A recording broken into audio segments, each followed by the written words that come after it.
Welcome to Kellogg's Global Politics, a podcast on current events in U.S. foreign policy and international affairs.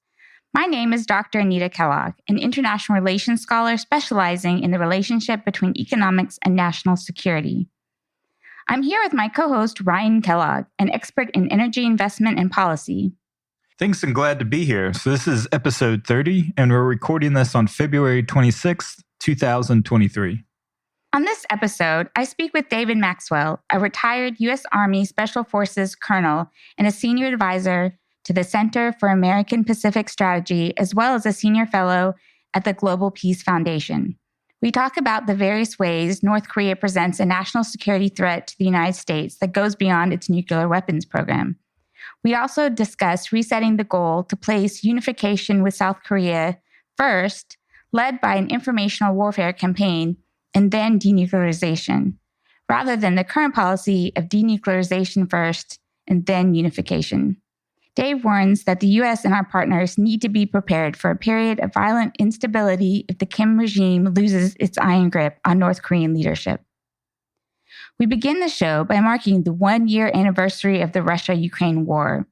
We discuss the remarkable unity of the West, while the rest of the world has largely opted for neutrality, of which many of these countries are helping Russia's economy survive. We look at the historic reasons the West has less influence on the global South than it often presumes. Finally, we cover China's 12-point plan for peace and whether China or India might have a role as a neutral arbiter of peace. All right, so we're recording this a week earlier than usual, and a week earlier than you will hear it, because we wanted to still push out content while we are in India. Right, yeah. No, I think it's getting pretty professional of us. I know. I agree. But yeah. I mean, we're getting geared up for the trip. I mean, it's feeling more real now that we're less than a 6 week days out. Yeah. I don't know if we're ready. I mean, I think we have all the clothes that we need now finally for the whole wedding extravaganza. Mm-hmm. But yeah, there's all the other elements, I think, too. Getting mentally prepared, putting aside. We've both been very busy with a lot of other things. And then we're both going to be real busy after 2 weeks. It's also like taking 2 weeks off. That's not in the summer. So it's not a traditional vacation period. It's not during our daughter's spring break. So it's just this little awkward interlude pretty early in the year. So it's a little weird from that side of it, but I'm sure once we get there and we're like in it, we'll enjoy it a lot. But yeah, I know we're both a little nervous about all the obligations after coming back. Yeah, I try not to think about it because the trip is worth it, but it is going to be an intense week getting back. Yeah, but definitely excited. It's something I think even Becca was saying, like, we found out about it a year ago or maybe more. We've been planning it for a year. So it's one of those kind of trips. Then it's like, oh, it's now actually here. Yep. Yeah, so excited about that. So if you're tired of hearing about India, I apologize. You're just going to have to skip to the next chapter because I'm pretty sure when we get back, we'll be talking about India too. All right. So we wanted to start by marking the year point of Russia-Ukraine war and talk some about how the world has not divided in the way that I think the West thought it would. Yes, I think, in terms of where we wanted to focus, there's been a couple different articles that have come out in the last week marking the 1-year anniversary of the war. And in particular, I think there's this assertion, and certainly something that the Biden administration has emphasized, is the idea that a global coalition has been built against the Russian invasion of Ukraine. But in reality, and we've talked about this before in our previous episodes, it's a coalition of European countries, the Anglo sphere, so the US, UK, Australia, Canada, New Zealand, and then a smattering of wealthy East Asian allies. So in total, when we look at the map, and The Economist put out a good map that has been circulating on social media, it's only 33 nations out of 193 that have imposed sanctions and really provided any sort of aid to Ukraine. And the reality is a lot of the global South has remained neutral and actually increased trade with Russia during this period. And the way that it's viewed, and a lot of it justified from a national interest perspective, is this is just another European or American problem. This isn't a problem about democracy or individual sovereignty or anything along those lines, but rather it's another regional problem. And there's a lot of reasons why citizens of the global South, why elites within the global South really resent the idea of being pressured by the US administration or by European allies to come down one way or the other. Yeah, I think part of the Western perspective is that, look, Russia invaded this sovereign country.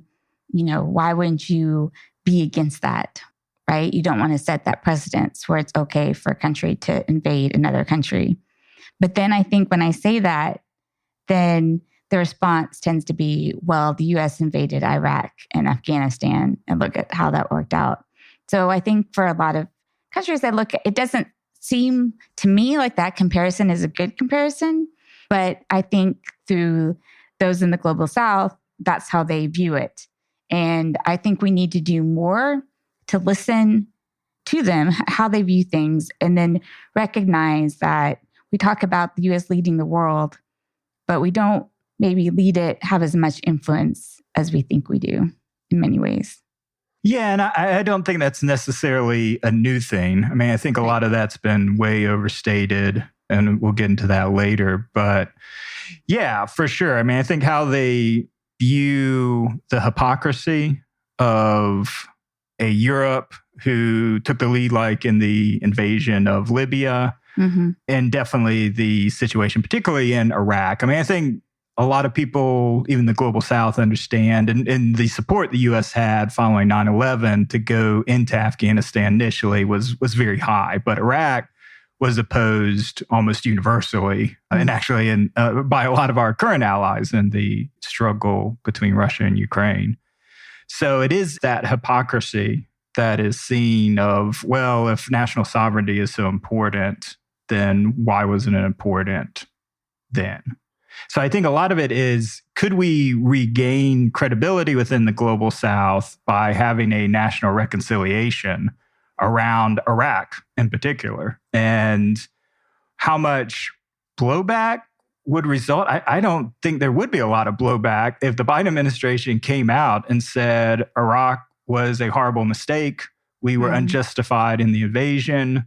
We used faulty intelligence to justify the invasion, and that obviously we can't commit to as a policy that, okay, we'll never take preemptive action again, but maybe we do to a certain extent. I mean, we certainly haven't gained a lot in the conflicts we've been involved in where taking preemptive action to violate national sovereignty. That's what I'm saying. None of our invasions have really worked out historically. I mean, the earliest ones are more around colonialism, which is another big reason that the global South is skeptical, particularly of Europe and its problems, is they were subjugated by Europe for the better part of a century. And they have long memories, and they're still resentful of many of those countries. I feel like in international relations, there is a subset that talks about post-colonialism, but I think the majority of it, when you're talking about realism and liberalism, we don't take into account enough the legacies of colonialism and how that affects decision-making for the former colonial countries. Yeah. Like that's a real element that I don't think I recognized enough the importance of until seeing some of the responses. I also just wanted to highlight, I had posted just a quick tweet about the article, and I thought a couple replies to the tweet were just indicative of the sentiment that's in the global South. So the first one, the non-Western world has no incentive to weigh in favor of the West. The West hasn't invested anything in cultivating the goodwill of the global South. And that's just really seems to me like, oh, this is seen as a war against the West and Russia, rather than a particular part of invading another country. And so I just responded, that's a good summary of the article. And our viewpoint is why you're not going to condemn a country that started war with another territory. I wasn't arguing. I was just trying to say something, but there was another reply that I just thought was interesting. And from a non-Western perspective, it is just hypocrisy to say what the West does is for freedom and what Russia does is for tyranny. At the end of the day, Iraq is not a paradise, nor Afghanistan, nor Syria, nor Libya. So that's kind of what we're saying. But I just thought like those were kind of representative of the viewpoints that we're talking about. Yeah, and I think one of the things that stood out when we look specific countries, and again, going back to India, but I think India is probably one of the more interesting ones in this, given its unique history as well. So I don't think it come as a surprise that people informed about Indian history, but during most of the Cold War, it had very strong ties to the Soviet Union. It was seen much more as allied with the Soviet Union. We talked about previously in other episodes about how much the Indian military relies on Russian equipment, nearly 85, 90%. Just real quick, something we didn't even necessarily note about that is that the borders between India and China are very militarized with troops on both sides, and they don't want to lose that connection to having Russian military equipment, possibly. Yeah. So from a pure national security, so that's kind of one element. But what I saw, and so there was, and maybe we'll get into it a little bit later, but there was a tweet that was put out in response to the Chinese peace plan around India taking the lead in a potential negotiated solution. So this is Derek Grossman at RAND.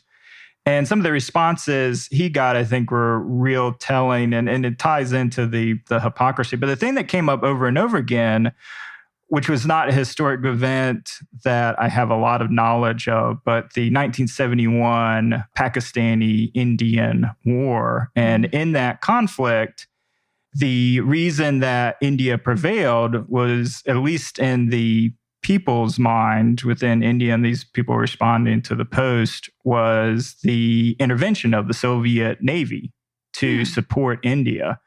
And because of that, they have very fond memories, because Pakistan, particularly when we talk about India today, a place that has become increasingly focused on Hindu nationalism, very much kind of a anti-Muslim attitude, probably the greatest that's been seen within the country since the founding. So anything involving kind of Pakistan, anything involving kind of resisting Pakistan takes on, this great patriotic importance within many Indians' minds. That helps color a lot of the response too, is the fact the Soviet Union backed India. I mean, not only did they militarily provide, the equipment over time, but they also intervened in this critical moment within the country's history. Right. I think that's important. And I knew about the war. I don't know about many other details in the conflict. I do know that when I started studying international relations forever ago, that you often had these clashes between Pakistan and India, and you would have these massive terrorist attacks inside India from Pakistan. It's not something I think I've heard about very much in the last decade, so maybe things have stabilized. But I know that that conflict was very real and still very alive, and is something that, of course, would shape the way India views its own security arrangements and, just the role of memory, right? Who helped us out before. I think those things are really, really important, and we tend to dismiss them. Yes, I think along those lines, another interesting one we saw last week is just this tie between Russia and South Africa. So South Africa's Navy conducted a joint exercise in the Indian Ocean between both Russia and China. And this was seen as pretty shocking by the U.S. I think to a certain extent, the U.S. understands India's position and has backed away from it just because of the importance of India to the China conundrum. But South Africa came really as a shock. And what surprised me, and this is to your point kind of around both colonialism and history, trumping economics. So the U.S. is actually the number one trading partner with South Africa and the number one foreign investor within South Africa. And yet they take this very provocative action. Now, the South African government pointed out, oh, we conducted naval exercises with the U.S. last year, but those were for emergency response and humanitarian needs, not for what they did with Russia and China for offensive capability. But that all goes back again to the Cold War and the fact that around apartheid, before the US finally came on board in the 1980s, it was the Soviet Union that supported the Black nationalists trying to overthrow the white supremacist government that existed, the apartheid government that existed at the time. And that has a long memory. So a lot of South African elites who are currently in power were actually trained and schooled in the Soviet Union. Oh, wow. So they have these emotional ties, these historical ties that trump even the fact that, yeah, I guess a realist would say, your economic ties far greater with the United States of America. Maybe you don't want to anger the United States of America. Didn't matter. Yeah. I mean, you're probably thinking, oh, well, nothing will affect those ties, but you would expect them to have more influence over the decision-making. And like I said, it's really fascinating, and it certainly has been enlightening to me to see the role of history play out the way it has. I hadn't really thought about having those being trained in Russia. And of course, knowing that, then it's no surprise. And they take a lot of the decisions they have on Russia, because if you literally were trained in Russia, then you would have certain feelings about it. I mean, I can definitely understand that. Oh, yeah. But it was still a really provocative action, I think, to hold those drills with Russia. Yeah, the timing of it around the first anniversary, I mean, it was a very big propaganda win for Russia to be able to point towards that. Yeah, definitely. I think one thing the West has struggled with, and one thing that has definitely been a factor in Russia's economy stabilizing, and even as we said, the IMF projecting very, very modest growth, has been the fact that the Western has held on sanctions, but no one else has really kind of joined it. And so that's allowed Russia to get around a lot of the sanctions because other countries have made up for it in terms of imports into Russia. And unless the US were to impose secondary sanctions, then there's really no way to hurt the economy the way we would like it. Not that we're not damaging the economy, but to the extent that it hurts the warfare. And so I saw Edward Fishman, who's been a very big proponent of sanctions, and I think it was him on the oil cap. So basically that we need to go to that extent. We need to impose secondary sanctions. But I think the problem is geopolitical realities, right? And as much as I'm saying history, but geopolitical history is also a factor in why we allow India to have the stance. We don't put more pressure on India, right? Like we can't do secondary sanctions unless we're going to impose them on India. Right. But we're not going to do that because we need India's partnership with counter China's influence. So I think, the final point that I wanted to cover was this whole framing of this idea that the U.S., the West, once had great sway over the global South at any point, that we squandered or fallen from the mountaintop, largely driven by the activities of the last 20 years. So the disasters of Iraq in particular.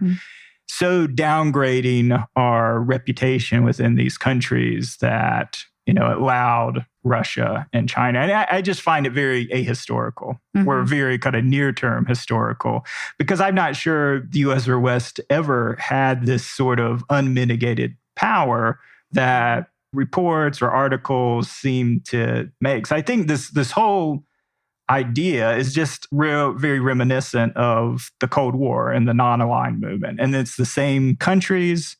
It's that, again, the historical ties to the Soviet Union, which had a global presence and mass influence within the global South. So it's really Russia trading off of that legacy, even though ideologically they are the polar opposite, at least in theory, of that. They're more akin to a fascist regime rather than the Marxist one that at least the Soviet Union pretended to be from an ideological standpoint. But they still have that. And even when the U.S. was, at the apogee of its relative economic power, we did not have the ability to prevent some pretty catastrophic, from the U.S.'s perspective, foreign policy disasters, things like the loss of China to the Communist Party, the whole Korean War, which split the peninsula, or even the formation of the Eastern Bloc. Again, even though the U.S. was by far the most powerful nation on the planet following World War II, it still was not godlike in its ability to manipulate foreign affairs. And I think you're going too far. I think the sense of being triumphant over the Cold War, I think that's where you get America's feelings of power and that it dominated the influence of the world because there was no one who can challenge it. So you're talking more the end of the Cold War. Right. Yeah, and I think that's where people are coming from. Not obviously after World War II, there are all these events that limited the U.S. influence. And as long as the Cold War was going on, that limited the U.S.'s influence. But I think after the Cold War ended, it seemed like the triumph of democracy, Western values. And I feel like whether that was the reality or not, that's the actual period where that sentiment is coming from. Yeah, and I had that thought as well. But again, that was ahistorical and delusional because the effects of the Cold War never went away. The U.S. still took these actions in order to battle global communism in the global South primarily. And those actions all have consequences. They did not leave warm and fuzzy feelings within the global South following that period. Yes. So I don't think this influence ever existed. The only place where I think it was ever did seem to exist, and was more to the fact that the U.S. accepted limitations on its power, was the Gulf War. I think that, to me, in terms of a military international coalition, expressly for the respect of sovereign borders and restoring those, was the fact that the U.S. put together a very broad, across the global South, support, particularly in the Middle East, a global coalition to kick out the Iraqi army from Kuwait, and then stopped after that mission was done. That was the only period where it was like, okay, it seemed like the U.S. had power, but it also recognized its limits too. And I think that's the reason, maybe also the perception that had that influence, because it recognized its limits as well. But those limits always exist, that the U.S. isn't this, or never was this hyperpower that could just out and out dictate. The only period where the West had that was colonialism, where it literally controlled the governments of these nations. Right. While I think that's true, I just want to emphasize why we had that perspective, because it wasn't just the end of the Cold War. It was all these countries who were now democratizing, who were taking on a capitalist system. And that seemed really powerful at the time. And all the way up to 2000, you had, influence of the new trade agreements through the World Trade Organization. So it felt like you were increasing. That was primarily Eastern Europe. And I would argue that Eastern Europe has been a massive success following the end of the Cold War. Well, think about, it's not just there. So it's still a very Eurocentric point of view, and not really the global South. Latin America, where a lot of countries became more democratic. You have parts of Africa, like South Africa, the end of apartheid during that period. Yeah, but that's separate. That's separate from the Cold War. It's separate, but it happened at the same time. Yeah. That's what I'm saying. It just seemed, that's why Fukuyama wrote The End of History. Yeah.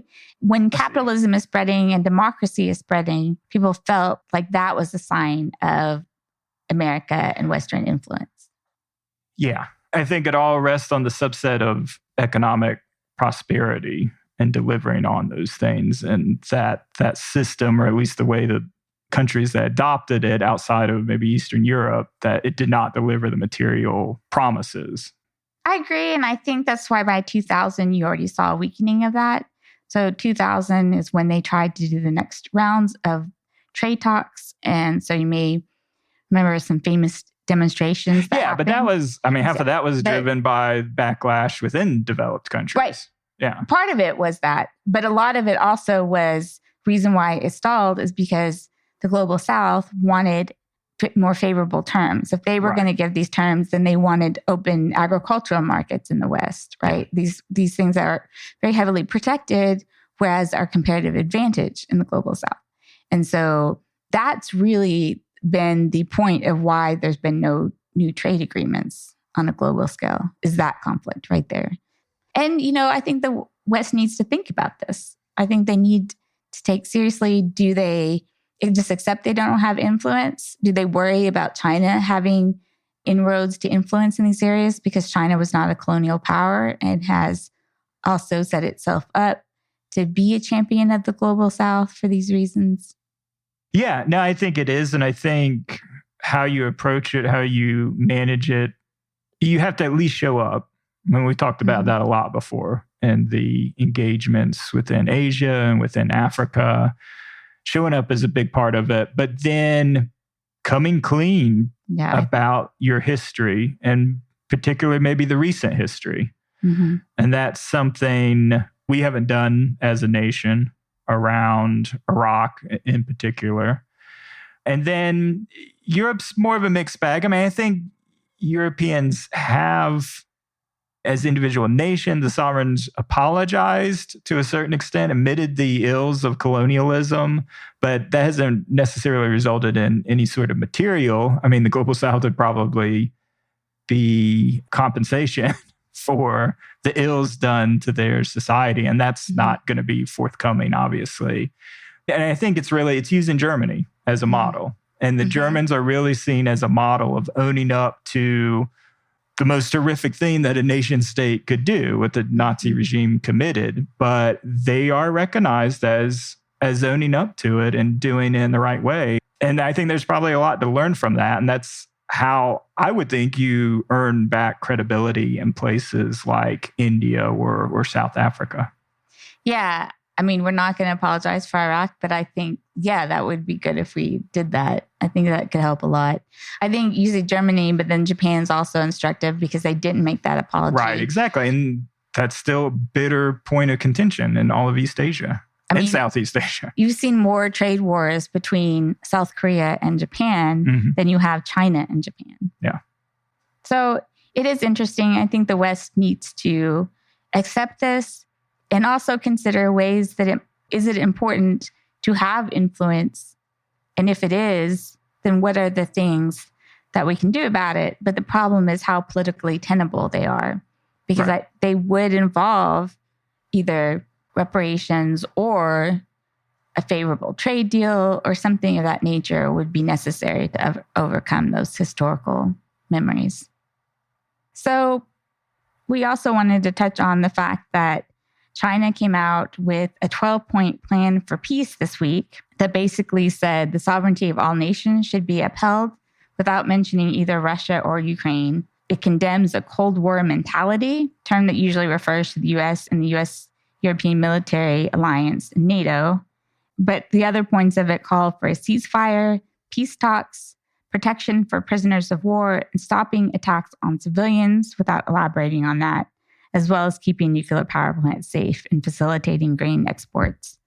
So everyone acknowledges this is very favorable to Russia, which is unsurprising considering Russia and Chinese weak alliance or alignment, I guess. You're talking about endless friendship.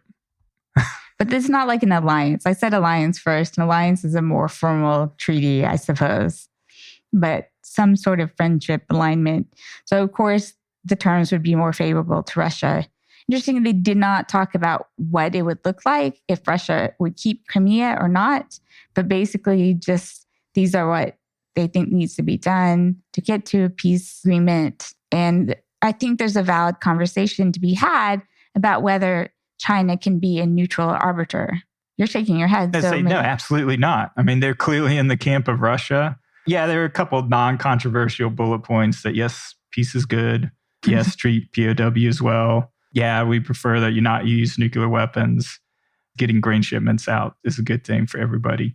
But everything else was self-serving. I mean, the swipes against Cold War mentality, the alliance, because they know full well that between organizations like AUKUS and the Quad, that the noose is closing around Chinese ability to have this wolf warrior diplomacy and aggressive actions within the South China Sea. So, of course, they're going to use that opportunity to push back against it. And it very much seems like they want to freeze the current position on the battlefield in place by calling for immediate peace. And that leaves Russia with considerable territorial gains, which are absolutely unacceptable. So I think just this whole thing is fully self-serving. And again, but that being said, I think it's a very effective tool to pander to the global South. I mean, I think the idea of let's end this war, let's end these sanctions. That was the other big part, was ending the sanctions, bringing down the sanctions against Russia, getting rid of this highly inflationary environment and helping the economies of the global South. China's interested in this. So I think from a propaganda perspective, very effective.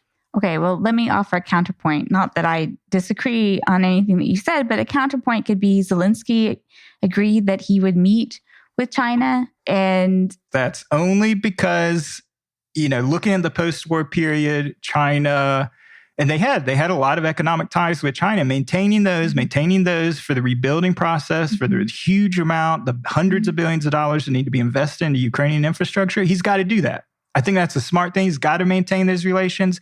He hates that the alliance with Russia is so tight. He's given them a little bit. Well, but maybe if they actually bring both sides to the table, which nobody has been able to do, then you begin a negotiation. I think you can find better parties. And that's why I did maybe India's not that, but I did like Derek Grossman tweet on, what about India? I think India is actually much closer to being a neutral arbiter, even though we talked about the ties with Russia and its support, but it's not providing the diplomatic cover that China is. And potentially, as we've seen with these reports, China may be providing lethal aid at some point. Now, we haven't seen that yet. Every time I read, it was the Financial Times. This actually came from the Wall Street Journal. These are not the journals you want to take as the most credible. And Wall Street Journal has a very good investigative journalist aspect. Yeah, these are not as much as these are very respected. Yeah, they're below the Washington Post and the New York Times, but they're probably like 3 and 4. Maybe when it comes to economic side, but I don't think they're very good. Yeah, this is economics. No. Defense industries economics. No, FT swore it, and they had one source, and they swore it was true. And then I actually went to have a seminar, and I said, this is one source, and I got attacked. Like, no, this is happening, and we know it didn't happen. To your point, I think the last comments I heard from Biden directly were that, maybe it did not look like it was going to be the case, that this support was going to materialize. But obviously, there's enough chatter out there. There's enough that the State Department, Blinken was, very concerned, made a big deal about and during the defense summit in Germany over the last week. So there's potentially something there. But anyway, India, I think, is a better arbiter for it than China, because I think it is truly a neutral, closest you can get to a neutral great power that maybe could negotiate. One counterpoint is that does India have the diplomatic capability of doing that? So India's never really had diplomacy on a large scale. Do they have the expertise? Well, China does. No, China does. I think. What great peace has China ever negotiated? China has very strong diplomacy in a lot of various areas. They have no history of negotiating between two conflicting parties. Okay, well, not many have that experience. I mean, I'm not asking for India to have that specific experience. I'm saying they don't have nearly as much global diplomacy efforts. I mean, China has, it has its own agreements, right? Where India has never taken the global stage in that way. And I just don't know if they have the ability. Yes, I think they have the ability to do it. The key is having the relationships between the two warring parties and two warring sides and being seen as a legitimate negotiator between the two warring sides. This is where I think they could potentially have that. And I think it's in the US's interest, again, looking strategically and wanting to boost the Quad, boost the importance of India. You give India this diplomatic victory over a negotiated solution, their prestige in the world stage. That's good for the long-term conflict with China and diminishing China's sad attempt here. I do question, the capability issue. I think it's more than what you think it is. China's listen, I was reading the retweets to Derek Grossman, and this Hindu nationalist Modi is a god, and he could do this, and he's very capable. There's no problem. I understand that. And I'm certainly not denigrating India in any way, but they haven't put deals together themselves, no deals themselves, have they initiated? And I think that's an important aspect of being able to put something together. I mean, what has China done? The 12 bullet points? I mean, there was no substance to it. I don't think it's that hard. I think it's really the trust that has to exist at a high level between both nations. Maybe. But does India have any ties to Ukraine? Yeah, they do. I don't think it's the extent, just because the key thing to remember is the relative size of the economies of all these nations. So the United States, $23 trillion economy, China, $18 trillion. India's only $3 trillion. India's still a small player. So the economic ties aren't going to be as great. When I talk about Ukraine, it is ultimately with Ukraine, but it's also... But when you were talking about China, why Zelensky would agree to meet with China... I mean, so you have to get both sides to be willing to even sit down at the table. And does India have that influence? I don't think so, unless it was seen as really alienating of China. He has a very fine line to play in thinking about the post-war period and trying to do the best for his country. He wants to have good relations basically with everybody except for a Putin-controlled Russia. That's why. I mean, I think the key aspect would be not to alienate China if India were to take a lead in a peace negotiation. But I think there's a lot to gain from a U.S. perspective. Sure. Something like that. Yeah, I'm sure the U.S. would like for India to do that. I mean, it sounds like a great idea, but I think those are the practical reasons why we won't see it happen. I don't know, but I liked it. It got a lot of engagement. We'll have it in our show notes. Yeah. And I think, as we've said, we want to maybe speak to him or get some expertise on India, because we're very interested in the role it plays in the global sphere. All right, so I had this great interview with David Maxwell about North Korea. We had met and talked about Korean issues before. And I think North Korea is a topic that kind of gets shunted away. It seems impossible. The denuclearization has just not happened. We've tried different things, penalties. We had this whole big diplomatic push between Trump and Kim that went absolutely nowhere. And that was probably one of the few times you had this attention to it. Yet, we have 25,000 troops on the South Korean mainland. And you would think because of that, maybe it would get more attention, the close alliance. But North Korea presents real security threats beyond nuclear weapons, as I've said. And I think he also makes some interesting points about the possibility of unification. So I hope you enjoy the interview. My name is Dr. Anita Kellogg, and I'm here with David Maxwell, who's a retired U.S. Army Special Forces colonel and has spent more than 30 years in Asia as a practitioner specializing in Northeast Asian security affairs and irregular, unconventional, and political warfare. He is a senior advisor to the Center for Asia-Pacific Strategy and a senior fellow at the Global Peace Foundation. Hello, Dave. Welcome to the show. Hello, Anita. It's great to be here. Thank you for having me. I appreciate so much and bringing on kind of a new topic that we haven't discussed as much, but it's certainly something that is close to me, having spent so much time in South Korea. So to begin with, last week, North Korea put on a military parade featuring its nuclear capabilities and intercontinental ballistic missiles. It received very little coverage in the United States. Instead, attention was understandably focused on the Chinese spy balloon and other unidentified objects being shot down over the United States and Canada. I point this out because out of the many potential threats to the United States, many feel that North Korea is not a particularly urgent or immediate problem to address. How would you describe the threat from North Korea, and should Americans be paying more attention to it?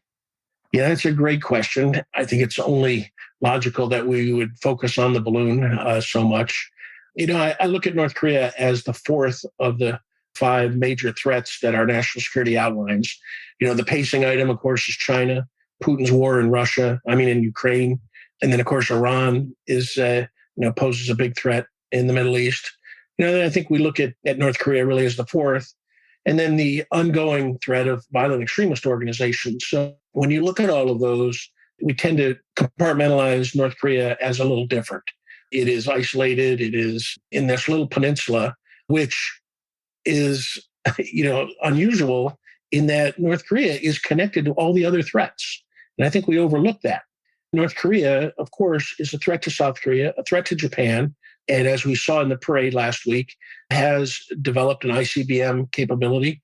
And perhaps most troubling, some analysts suspect that they showed off a solid fuel rocket for an ICBM, which will complicate our defensive capabilities and our indications and warning to the launch of an ICBM. So it does threaten the United States. But its other activities are really troubling as well. Of course, China and North Korea have the only alliance both those countries have. So they work in a cooperative manner, although not lockstep.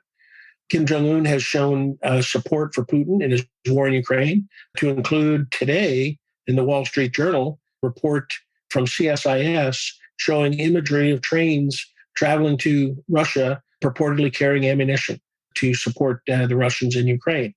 But beyond those physical and geographic relationships, we see North Korea conducting cyber activities around the world, whether it's the Bitcoin markets, whether it's phishing, hacking attack, holding health facilities hostage, with malware, and all kinds of attempts to steal money to support the regime. And then we have its other activities, which include drug trafficking, methamphetamines, counterfeiting of drugs, to include Viagra, counterfeiting of cigarettes, money laundering, overseas slave labor, and one of the worst is counterfeiting $100 bills. I mean, we have changed our $100 bills because of the capabilities of North Korea to counterfeit. In fact, I heard a Treasury Department official jokingly say, but with some truth, that the way they can tell a counterfeit North Korean bill is that it's actually better than an American-produced bill. And so it just is an indication of their capabilities to counterfeit. So all of these things North Korea is connected to. Of course, missile proliferation to Iran, nuclear proliferation to Syria. Thankfully, the Israelis destroyed the nuclear plant in 2007 that was being constructed in Syria. And then, of course, proliferation of all kinds of weapons and training to conflict zones, primarily in Africa and the Middle East. Yemen, the Scuds, I think, that Iran provides to Yemen come from North Korea that they fire into Saudi Arabia. So I say all that because North Korea is connected to so much and so many of our other national security interests around the world. You make so many great points there that I want to follow up on, but I really appreciate the way that you talk about the interconnection of North Korea and many of the ongoing conflicts, because I think that doesn't get talked about or enough focus on the activities other than its nuclear program. So I first visited the North Korean border in 1999, and it feels like little has changed over that time period, except for the gradual and incremental progress of North Korea's nuclear program. Negotiating directly with North Korean leaders hasn't worked to halt or denuclearize North Korea's weapons program. Multilateralism, such as the six-party talks under George W. Bush, hasn't worked. Neither economic incentives nor sanctions have altered the status quo.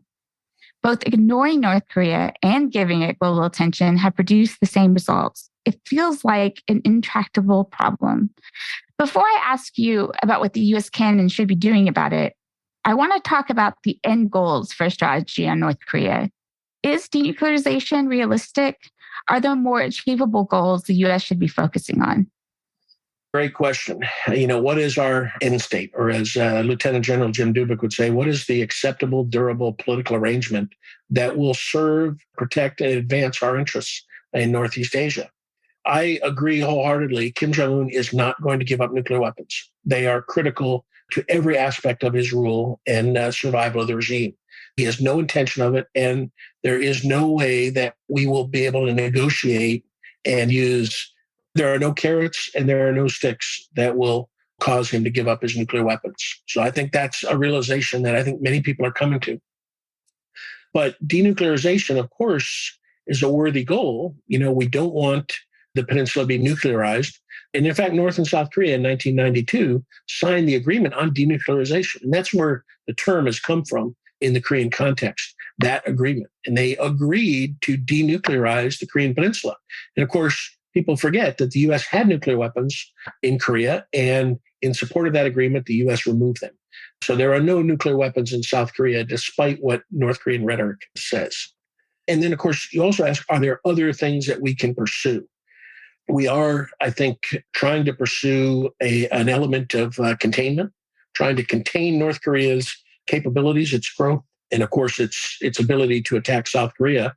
And so I think that is ongoing, and that's really part of managing the problem and preventing things from getting worse. But as you correctly noted, they incrementally improve their military capabilities, at least their advanced ones in terms of missile and nuclear capabilities. And so what can we really seek to achieve? Well, recently, Ambassador Robert Joseph led a working group, which I was part of, and we've published a new proposal, a strategy that we should really focus on. And it is on the realization that Kim Jong-un is not going to give up his nuclear weapons. And what we really need, and the conventional wisdom is denuclearization and then unification. And I mention unification because every president since Lee Myung-bak and Barack Obama have said peaceful unification is the goal. And Obama and Lee Myung-bak, President Park and President Obama, President Trump and President Moon said that South Korea will take the lead in achieving peaceful unification. And so all the presidents since 2009 have said unification is the key. But we have always thought of denuclearization first, unification later.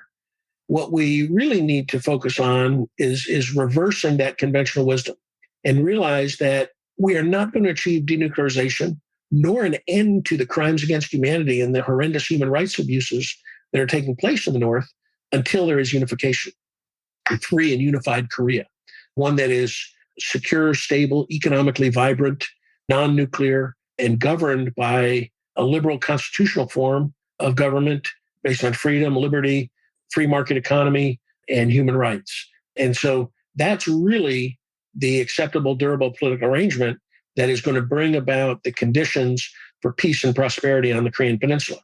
Of course, there's a lot to talk about how to get there.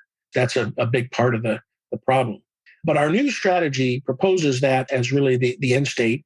And it also proposes that we need to take a human rights upfront approach, and we need to have a sophisticated information and influence campaign against the North, focusing on the multiple target audiences from the regime, the elite military leadership, the second-tier leadership, those military leaders outside of the core that have power, significant power, and often control elements of weapons of mass destruction. And then, of course, the general population, the Korean people who live in the North. And of course, we have been reluctant to wage an information campaign. And in fact, because of Kim Jong-un's actions and his sister Kim Yo-jong in 2021, they coerced South Korea into banning information operations. The so-called anti-leaflet law was passed to stop South Korea from sending balloons into North Korea, particularly from the escapees who have been doing that for years. And this is because something that we tend to overlook. But Dr. Jung Pak, who is the Deputy Assistant Secretary for East Asia Pacific, and the Deputy to Sung Kim, who is Ambassador Sung Kim, who is the U.S. Special Representative for North Korea, she often asks this question: who does Kim Jong-un fear the most, the U.S. military or the Korean people living in the North? And the answer is the Korean people living in the North, especially when armed with information. Information is an existential threat to Kim Jong-un. And so that is why in June of 2021, Kim Yo-jong threatened to blow up the South Korean liaison building inside North Korea in the Kaesong industrial complex. She threatened, and then she ordered it to be executed, and they blew it up. And 6 months later, South Korea passed the anti-leaflet law, coerced by North Korea into appeasing their demand to stop information flow. So this is a real indication of what the threat is to Kim Jong-un and how important information is for the Korean people in the North. And so we really look, instead of focusing on denuclearization as the goal, we really need to focus on unification. And of course, people will rightly say, well, a free and unified Korea means there's no more Kim Jong-un. And yes, that's correct. Kim Jong-un is the root of all evil. The regime is the root of all evil on the Korean Peninsula. And that is what is holding up any long-term peace that is really necessary for the Korean Peninsula. That's such a fascinating answer. And I have so many questions about it. But before I want to go to your earlier point, and talk a little bit about what the U.S. is doing. So last month, South Korean President Yoon mentioned in an offhanded sort of way the possibility that South Korea could get its own nuclear arms if the security situation with North Korea worsens. No one truly foresees that possibility, but it was taken to be a signal to the Biden administration that Seoul is not satisfied with how the U.S. is dealing with the North Korean threat. What's the current state of affairs regarding U.S. actions on North Korea? What is the Biden administration doing to address this challenge? And what more can be done to alleviate South Korea's fears? Well, there's a lot to that. To give you the short answers, next week will be the first tabletop exercise that will be conducted between South Korea and the United States on response to North Korean nuclear weapons. Of course, we've reactivated the Extended Deterrence Working Group, going back to the security consultative meetings that took place in December. What people, both in South Korea and the United States, seem to overlook or not remember, or misremember maybe, is last year, North Korea conducted more missile tests than ever before, more than 70 missile launches. And during that time, the United States, multiple occasions, deployed strategic assets to the region, carrier battle groups. We even redeployed a carrier battle group, but many strategic assets to the region, to Guam, Japan, and to South Korea. We have reinvigorated our exercise program. Coming off of the decision in 2018 to cancel, postpone, and scale back exercises because the previous president said they were too expensive and worthless and wanted to support diplomacy, thinking that appeasing Kim Jong-un with stopping exercises would come to agreement. And then, of course, COVID struck, so readiness declined in the combined military force. But this past year, we have reinvigorated the exercise program and really built it up. And although we conduct exercises all year long, we are now forecasting exercises over the next 6 months. We'll conduct more than 20 combined exercises. And we are forecasting that to show that readiness, sustained readiness, is the normal condition, that we are not reacting to North Korea's actions. We are sustaining readiness at all times. And so what is really important is that President Yoon and President Biden have laid the foundation for deterrence and defense. That high level of readiness of our combined military force is essential for any other actions that we take. So that's one area that we are dealing with this situation. Now, South Korea and other countries, other allies, look at U.S. actions and have become concerned, whether it is the withdrawal from Afghanistan, our slow start with supporting Ukraine. They question our commitment. Now, those two examples are apples and oranges from our commitment in Korea. But, the fact is people interpret those activities in their own interest. And so people get concerned. We should never forget that we are fully committed to South Korea, and 28,500 troops on the peninsula is a blood commitment to the defense. But again, we're also a victim of our success for deterring war for 70 years. And those 28,500 troops are just part of the landscape now in South Korea and often overlooked as the real commitment. And so that does cause some problems, and leads to these decisions. Now, the other thing is that President Yoon is rightly concerned and committed to the defense of South Korea. And so he is looking at the threat from the north, and he wants to do everything he can. And so I think that his call for South Korea developing nuclear weapons is a response to the surveys of where 70%, 76%, I think in the last survey of South Koreans say they should have their own, or at least consider their own nuclear weapons. Mm-hmm. I think President Moon, though, is acting shrewdly. They want U.S. nuclear weapons back on the peninsula as a deterrent. And so my guess, and the recent report that Victor Cha at the Center for Strategic International Studies just published, said, although their report was pre-decisional, which I thought was interesting from a think tank, and that is not a government think tank, but it said that, we should consider restationing U.S. nuclear weapons in Korea.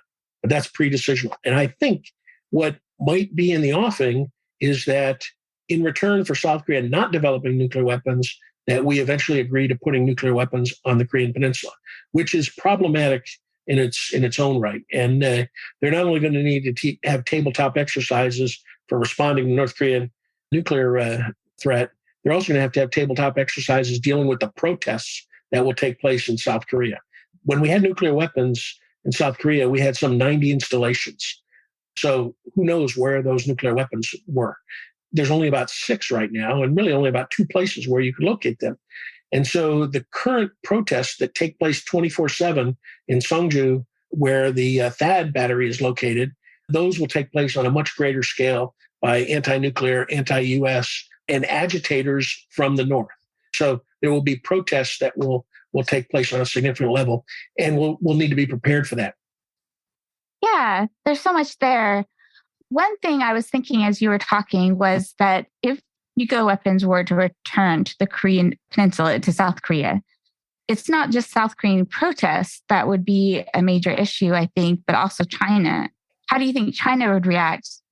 And then there's this whole, problem of the intensity of tensions between the US and China.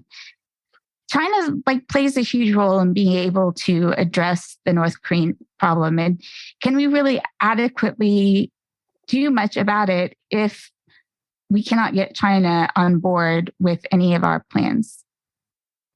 Yeah, I think first, the bottom line is we cannot expect China to solve the security issues of South Korea and the United States. I think we should understand that. I think you're very correct.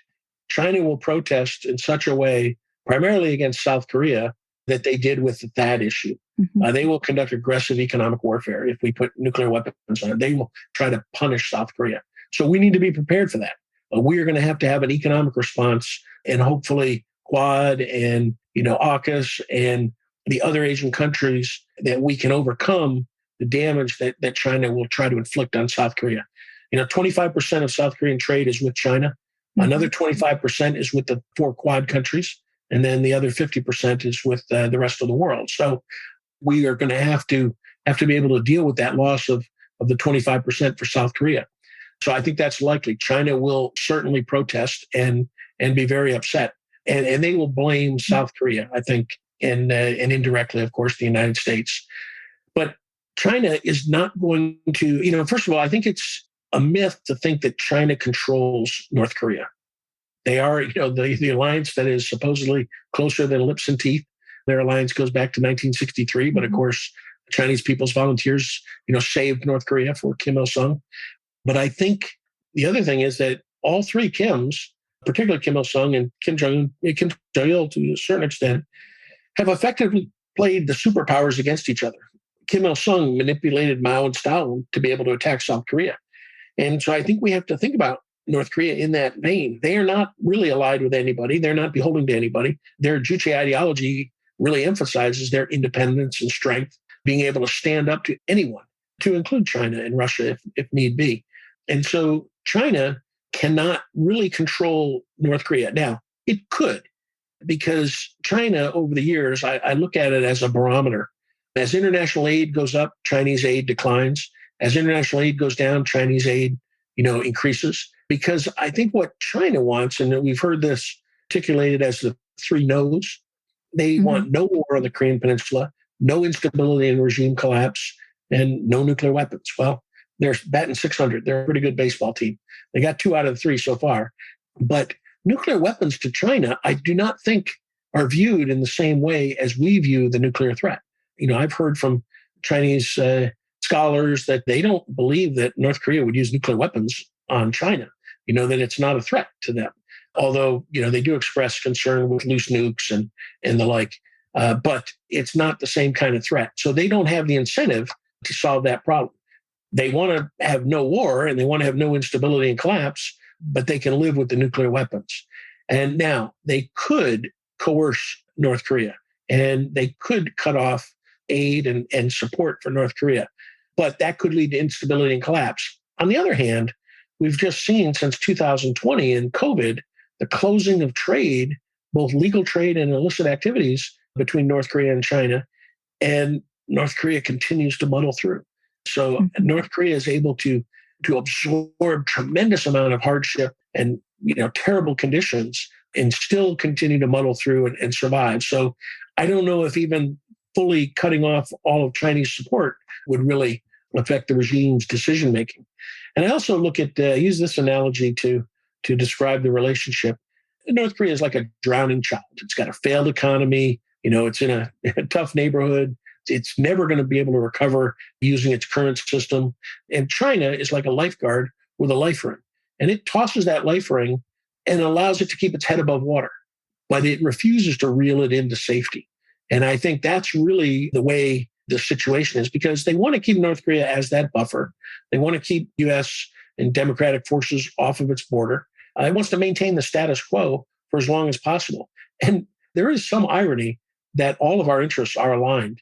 None of us want war. That's, when you really think about it, okay, let's all prevent war. That's good. Now, we all have different ways that we go about doing that, but, that we're not in agreement, but we don't want war. The other thing, too, is regime collapse, which I could talk to in detail here, but, instability and collapse is going to be catastrophic. And it's unlikely to occur without some level of conflict. And so it's not going to be a benign event like East and West Germany. People who wish for collapse, could be mistaken. Back in the 90s, we were really concerned with it during the arduous march, the famine of 94 to 96. And, we worried about it very much. We wrote a con plan, 29, to try to deal with it, but they didn't collapse. And they didn't collapse because the election of Kim Dae-jung, the Sunshine Policy, transferred billions of dollars to the regime. And it also didn't collapse because of the growth of markets. When the public distribution system failed, markets evolved. To this day, there's some 400 markets in the North, and primarily run by women. Women really became the breadwinners and those keeping their families together.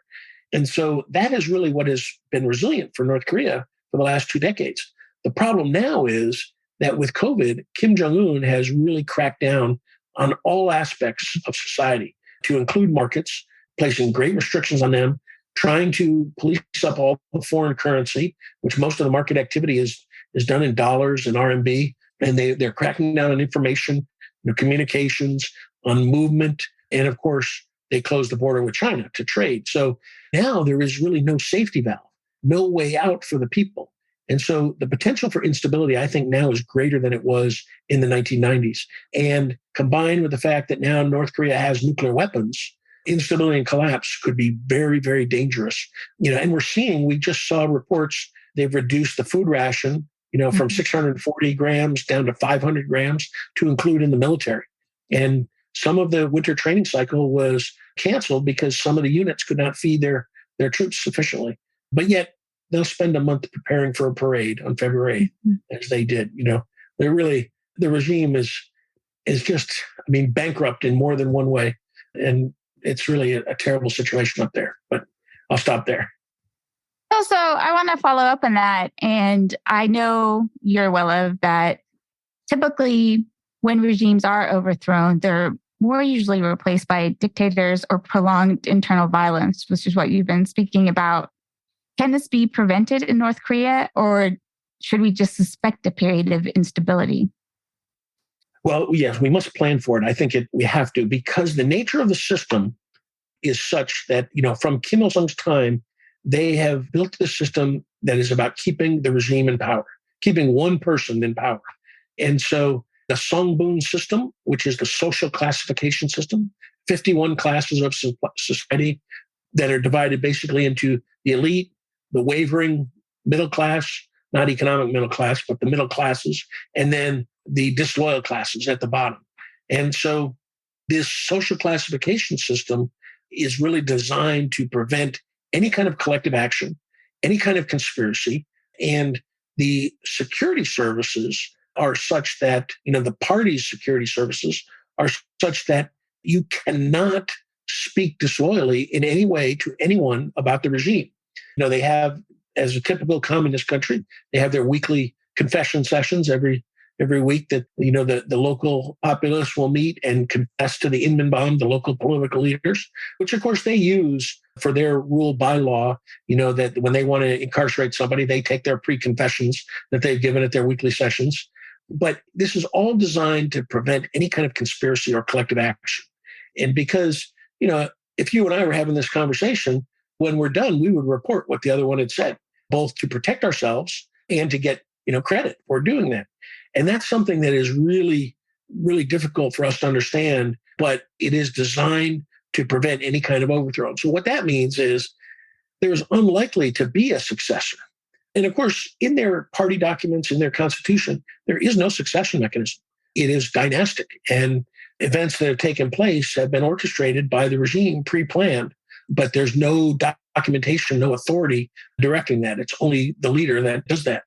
And so we're not likely to see. And of course, the question I always ask the national security officials is, what if we learned today that Kim Jong-un was dead? What actions would we take? Because if with no succession mechanism, and if they have not done that, it's unlikely that it will be stable for very long. The process is when the leader dies, they lock down the country, prevent all movement. They recall all party officials to a certain level to Pyongyang, and they have the meeting to choose the new leader. Well, the new leader is always preordained or has been. If that hasn't been done, then there's no process for reconciling that. And that's where we're going to see conflict, from within Pyongyang. And then if there's the inability to manage the military and security services, we could see people start to fend for themselves. And those core commanders throughout may become de facto warlords, using their military power to survive. And so conflict is very likely to occur. And there's all different ways that things could evolve. That conflict could arise among the military first if the regime is unable to provide resources to all the military. If they start cutting off military units from supply, from resources, then those military units may take action on their own to continue to survive. And so when that happens, we really are on the path to regime collapse. And just to put things in perspective for those who think about this, Robert Collins, who's a longtime strategist in Korea, retired now. When we were working on 5029, he really described the 7 phases of collapse, which he articulated based on long study of regime collapses around the world. But we came up with a definition to really describe collapse specifically to North Korea. And that is when the party loses central governing effectiveness, the ability to govern the entire North Territory from Pyongyang, combined with the loss of coherence and support of the military. Those two conditions, when they happen, that's when Kim Jong-un and the regime will no longer be able to govern. And what happens after that is potentially very chaotic and internal infighting, chaos, civil war.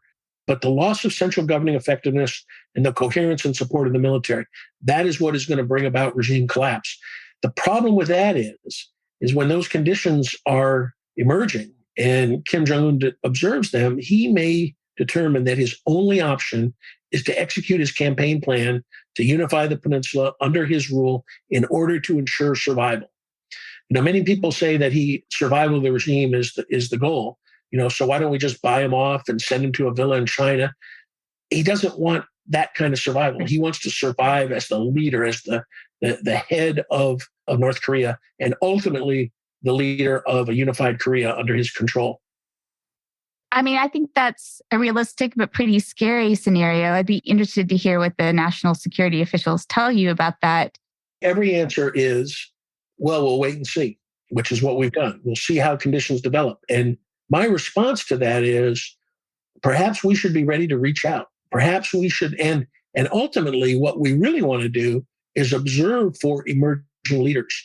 And our information and influence program really needs to focus on a couple things, many things, but one of them is for the military leaders. If you don't attack the South, then you'll have a place in a unified Korea. That's one important point there. But for emerging leaders, whoever might emerge, they should know that the South and the U.S. are willing to talk, provide support, and negotiate for the safety of the emerging leader and the entire country of the North. And so our information program needs to be focused on that rather than what is normally done now by the escapees, which is a lot of insulting of the regime, a lot of, telling how bad they are, which, that's all true. But we really need to focus on information that is articulating policy and articulating the future. What is a unified Korea going to look like? What does land ownership look like? How are you going to be integrated into the economic and political system of a unified Korea? All those things are really important, and we should be focused on that kind of influence and information going into North Korea. Yeah, I think you make really important points, and I really think of that, particularly when you talk about the information influence campaign being a lot more than just saying, oh, North Korean dictatorship is bad, the West has freedom, and things of that nature. But I think it's really important to prepare for that chaos and to make sure that any potential successors in that sort of contested arena would know that they could have these policy options. Although it seems to me there would be other penalties maybe for them if they're seen working too closely with the US and South Korea. I find your idea, and that along with your working group that you are part of, about the goal should be, if instead of denuclearization, which is not going to happen under the Kim regime, a free and unified Korea. But my sense is that reunification seems just as difficult for several reasons. Leaving aside overthrowing the Kim regime, there is the overwhelming cost of reunification. Who pays for that? It's clear that South Korea alone would be unable to foot the bill. Then there's the South Korean people themselves who are not enthusiastic about the idea of reunification. And finally, there's China, which would probably do anything they can, maybe even war, to stop the US from having troops on their border. How do you think these challenges can be overcome? Great question. Let me take the last one first. China, although it wants to maintain the status quo, I think has accepted the fact that unification comes, it will be a free and unified Korea under the Republic of Korea. So it'll be a united Republic of Korea. You are okay. You rock. That will be the future. I think China accepts that. And I say that because one is that China is already making plans to exert influence over the peninsula, economic influence. They are taking out 50 and 100-year leases of mineral rights throughout North Korea. And my belief is they're doing that so that when unification occurs, they'll be able to say to the Koreans that we've made these agreements and we want them honored. We made them with Koreans, and your constitution, South Korea, which now is the dominant one, says that all of Korea is sovereign Republic of Korea territory, and all Koreans are citizens of the Republic of Korea. And so they will argue that we made agreements with your citizens and we want them honored. That's one. Second is, I think that China's real long-term goal is along the lines of what you said. They want U.S. forces off the peninsula, off the Asian landmass. That is their goal. And so I think they're going to posture to do that. Now, I don't think that I believe that they don't want war to make that happen, but I think they want to do that.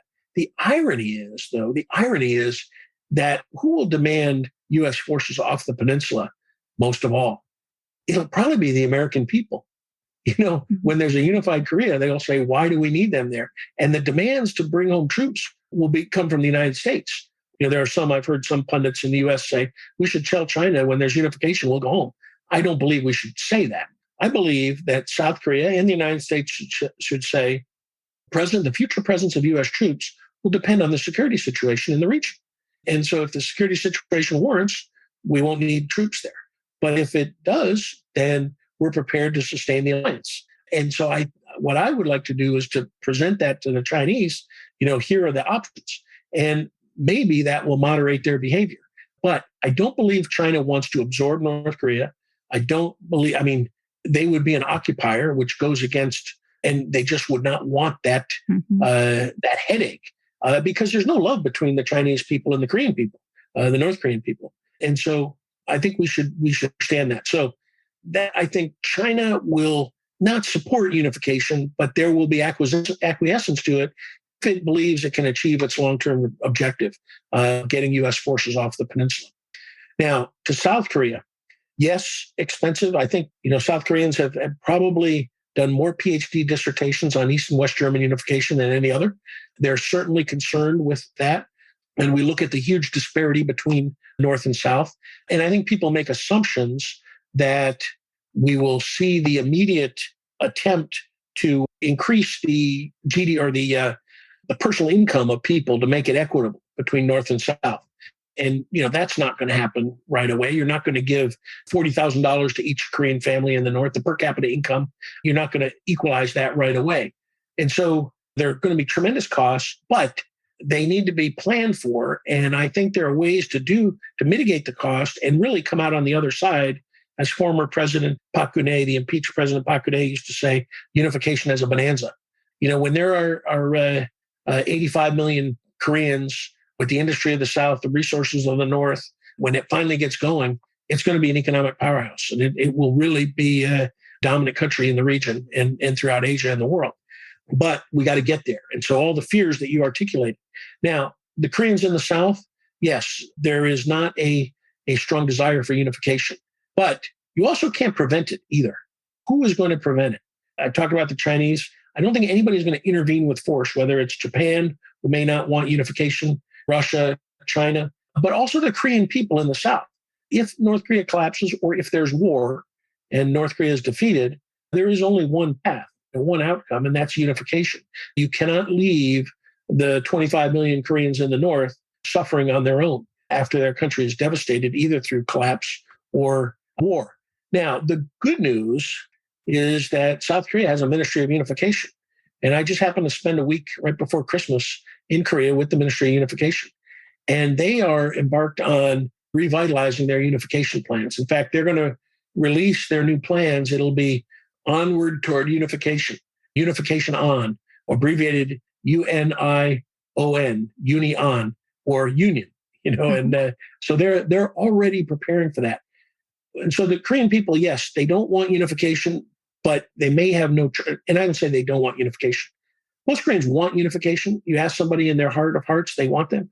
But if you're asked your question, do you want to pay for unification?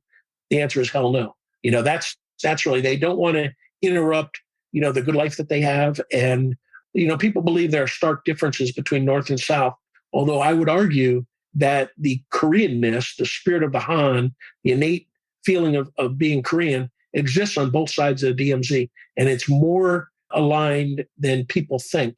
And I'll just give this quick anecdote. When Koreans suffer, they survive. But when given opportunities, they thrive. And we've really seen this. The hardship of the North for the last 7 decades, the people still survive. And in fact, when given the opportunities, we see how they have developed markets. They have the capability to be entrepreneurial, just as the South Korean society had no democratic background, had no free market background. But after the war, the ashes of the Korean War, given the opportunity with security and over time, they developed the miracle on the Han, the 10th largest economy in the world, the only nation to go from a major aid recipient to a major donor nation, only OECD nation to do that. Soft power, K-pop, major shipbuilding, major nuclear power. I mean, South Korea is a major nuclear power, peaceful nuclear power, but 24 nuclear power plants, and they export nuclear power around the world. So all these things happened in North and South Korea. But underlying this is the spirit of Korea, the oneness, the spirit of the Han that exists on both sides. And so unification will be hard, but the Ministry of Unification is really embarking on planning for it, which is necessary. And I think that there's really no other alternative. Again, nobody's going to stand for a divided country with a wealthy and healthy South Korea and a starving population that will end up worse than Somalia, even, with no functioning government and just continued civil war inside. I don't think anybody will stand for that. And so I think South Korea will have to lead the intervention to bring peace and security and ultimately prosperity to the Korean Peninsula. And that's why unification is so important. There's just a couple of things that I want to push back just a little bit on. The economic challenges would be more come from, as it was in West Germany, from the influx of North Koreans who would prefer to live in South Korea. And suddenly you have this influx, even if they were to stay in North Korea, of cheap labor. So a lot of jobs moving from South Korea to North Korea. So it seems like there would be a lot of economic disruption that South Koreans really don't want to pay for. So 2 questions related to that is it really inevitable that South Korea would see the overthrow of Kim and choose to not let things play out in North Korea because of how South Koreans, the people themselves, would react? And kind of following up on that is, should at least the West, should the United States be coordinating closely in a reunification plan? Is there will, you think, in the West to create some sort of new economic pact that would help pay for these costs that no doubt would be incurred? Yeah. So your first question, particularly about refugees, people coming south, I think people, certainly China fears that refugees from the north going into China. We've seen them reinforce their border, military and the like. Obviously, South Korea is, now the promised land for many in the north, with the economic vitality. However, we also have to look at human nature. And 33,000 escapees in South Korea, many, if not most of them, want to go back to the north, not to go back to the regime, but to go back to their homes. People are attached to their homes. And so one of the important policies that South Korea must have in terms of unification is that when the unification process begins, people are going to have title to their land. They're going to own their land. They're going to own their apartments. And that is going to contribute to a stay put policy and help reduce the amount of refugee flow. Now, of course, there will be people that will want to come, will be attracted to that. However, many people will want to stay there. And so as part of the information influence program, people need to understand what owning land is all about, what title to the land is, because now the regime owns everything, the party. And so they don't have that concept of land ownership. So they need to be educated on that. One of the things that I long proposed, they need to create the dramas in South Korea, the entertainment shows that show what unification is going to be like. And they need to build programs, entertainment programs, showing the future so they can teach people about land ownership. I'm sure you probably saw Crash Landing on You, the Netflix drama that took place. Koreans from the north who I've talked to, very moved by that. And one of the things that really moved the soldiers that I talked to was the fact that they didn't portray the Koreans in the north as monsters, even the military, which of course upset conservatives in the south, but they were impressed by that. And these dramas have influence in the north. And so we need to teach people about land ownership. That's one of the ways to reduce the amount of refugees. And so, but there will be refugees, particularly to the south. And so South Korea has to prepare for that. Now, in terms of international economic contributions, yes, I think that what the Unification Ministry has to do, working with its Ministry of Finance and Commerce, is to determine how investment opportunities are going to be managed in the north. Of course, you have the T-balls in the south, tremendous amount of resources, but also, there will be problems if they dominate everything as well. And so the South Korean government is going to have to manage how investment is going to occur. And we certainly want to encourage South Korea should want to encourage international investment, to include from Japan, which of course has a whole other complication because of the historical friction, but resources. But this is why South Korea, though, has to have the comprehensive plans. And the effort must be led by South Korea, the military effort and the political effort and the economic effort. They must share those plans so people can understand them and see how they can benefit from them. What kind of investment opportunities exist.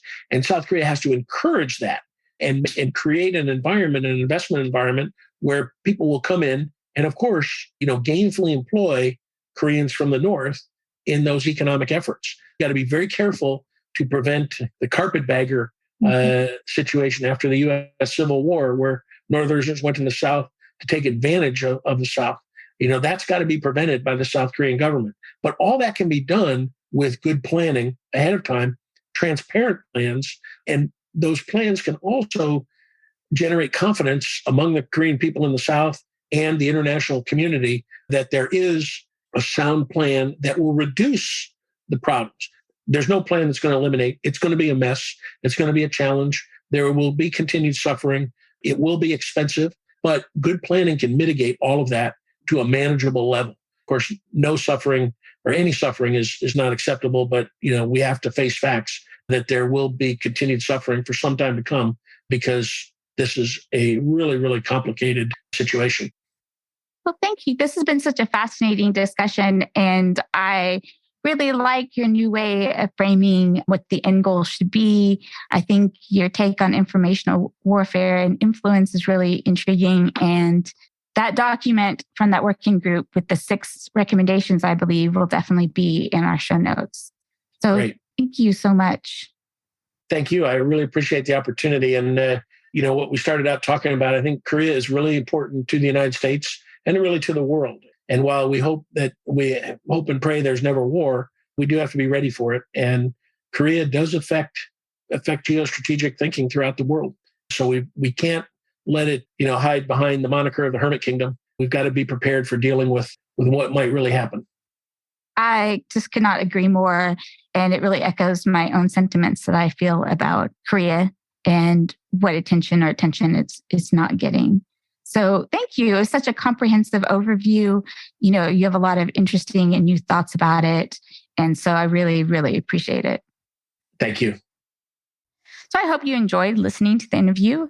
And that brings us to the end of this episode of Kellogg's Global Politics. You can visit our website at www.kelloggsglobalpolitics.com and follow us on Twitter at Global Kellogg or me, AR Kellogg. You can also reach us by email. So Anita at kelloggsglobalpolitics.com and myself, Ryan, at kelloggsglobalpolitics.com. And as always, please see the show notes for all the articles that we discussed in the episode. And if you like this show, please take the time to tell your friends, share it on your social sites. It's a simple, quick, and free way to support the show. Thanks, everyone. Thanks. Bye.